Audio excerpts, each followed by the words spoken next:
今日は佐渡金山を訪れます。平成元年の1989年まで採掘が続けられていた相川金銀山は、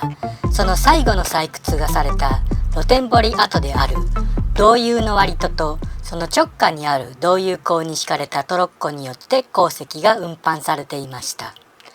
1896年に政府から三菱に払い下げとなった鉱山では近代化が推し進められ、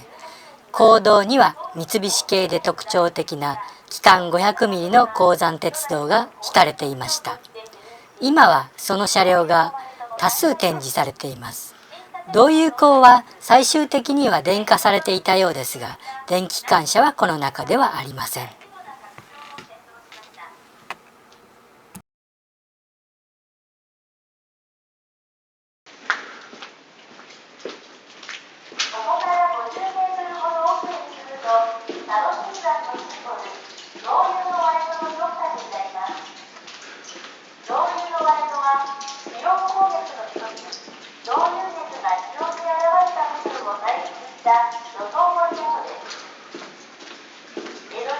山の頂上、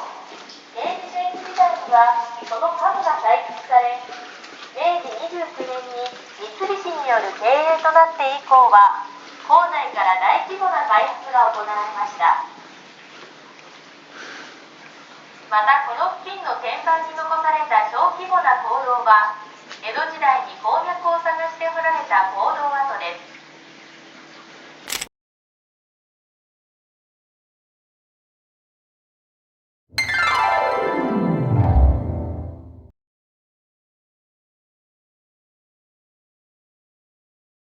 事務所へ通い、